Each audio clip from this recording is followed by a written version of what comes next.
my channel Gue Sehat. Oke. Nah, jadi hari ini kita membahas masalah jantung koroner. Benarkah jantung koroner tidak perlu operasi atau pasang stent atau bypass? Oke, kita lihat penjelasannya berikut ini. Nah, jadi apa sebenarnya jantung koroner? Jantung koroner adalah penyakit yang diakibatkan karena pasokan darah ke pembuluh darah arteri jantung terhenti. Nah, kenapa terhenti? Terhentinya pasokan itu akibat yang namanya arteriosklerosis. Arteriosklerosis itu adalah penumpukan dari kolesterol jahat dan zat-zat yang lainnya. Nah, akibat terhentinya maka dia nanti jantung akan kekurangan oksigen sehingga otot jantung akan rusak dan akan menimbulkan kematian sehingga jantung tidak bisa memompa darah. Oke, untuk lebih jelasnya coba kita lihat bagian berikut. Ya, jadi ini adalah pembuluh darah jantung. Ini merupakan penyumbatan 100%. Ini penyumbatan 80%, ini 70%. Dan yang ini sekitar 60%. Maka penyumbatan pembuluh darah pada jantung di atas 60%, maka dokter akan melakukan tindakan yang namanya itu stent atau pemasangan cincin, di mana untuk membukakan pembuluh darah sehingga darah bisa mengalir. Kemudian coba kita lihat bentuk penampang lain dari depan dari pembuluh darah jantung. Ini ada pembuluh darah yang sehat, ini mulai terlemakan, ini mulai bertambah perlemakan, dan ini dan ini adalah tahap penyumbatan sekitar 80%.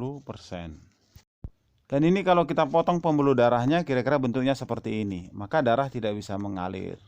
Nah, maka apa yang dilakukan dokter? Dokter akan memasang cincin pada pembuluh darah sehingga pembuluh darah nanti bisa terbuka. Nah, coba kita perhatikan penampang daripada pembuluh darah. Ini adalah pembuluh darah yang ada trombus. Jadi tadinya sudah terjadi penyempitan, maka ada gumpalan darah. Nah, dokter akan membuatkan dia nanti cincin itu dengan cara memasukkan kateter. Nah, di dalamnya disertakan dia nanti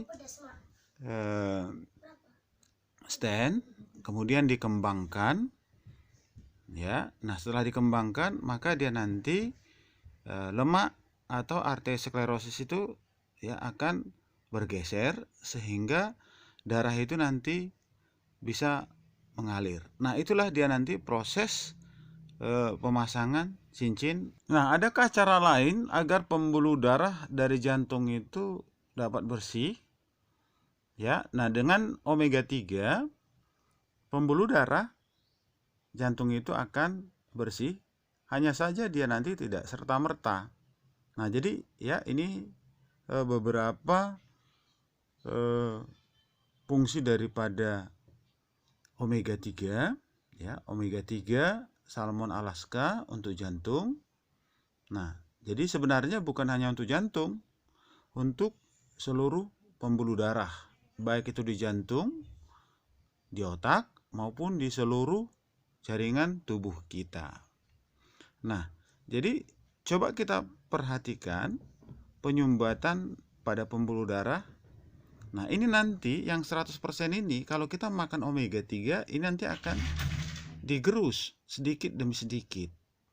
Nah, jadi penyumbatan pembuluh darah ini ini akan mengakibatkan darah tidak bisa mengalir ke seluruh area jantung.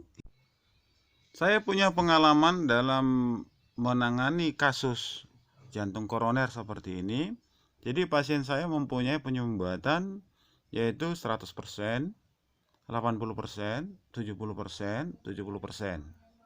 Nah, jadi disarankan dokter untuk melakukan bypass. Nah, jadi tinggal hanya menunggu penjadwalan. Nah, maka kita berikan konsumsi omega 3, sekarang sudah membaik. Nah, hanya saja memang ya tidak serta merta.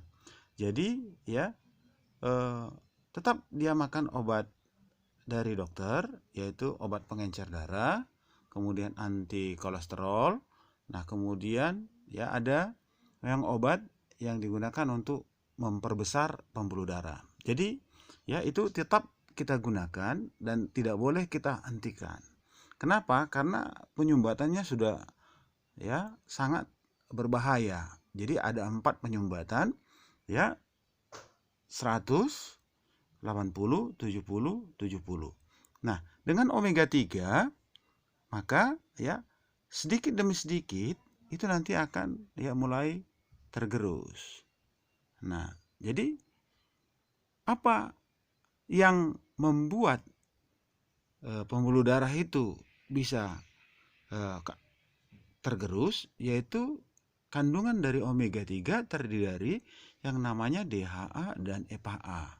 DHA dan EPA itu ada 6 dan 5 ikatan rangkap, sehingga dia nanti itu adalah suatu asam lemak yang sangat encer, sehingga dia nanti akan menghancurkan penyumbatan pembuluh darah. Jadi penyumbatan pembuluh darah di jantung itu adalah arteriosklerosis, diakibatkan oleh lemak jahat ya dan zat-zat yang lain ya.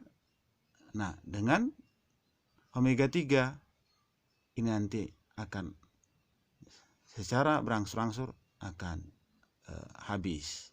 Nah, jadi ya sebenarnya penumpukan zat-zat ini sudah berlangsung 20 tahun, 30 tahun, 40 tahun sebelumnya.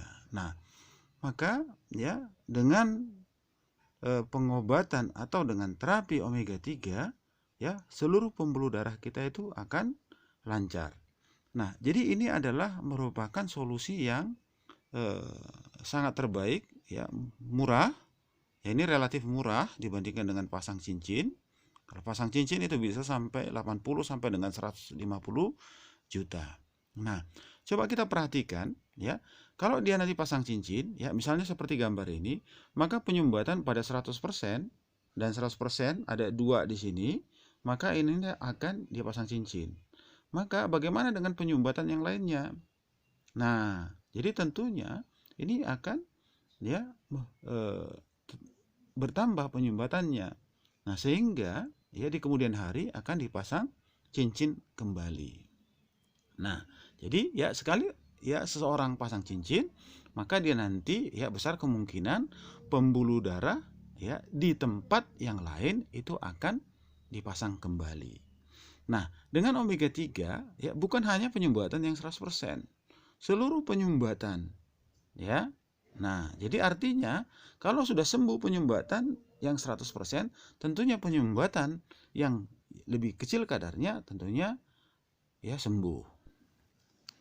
Nah, untuk menggerus penyumbatan pembuluh darah jantung yang sudah sangat tebal seperti ini, maka kita membutuhkan omega 3 dengan kadar DHA dan EPA yang lebih tinggi.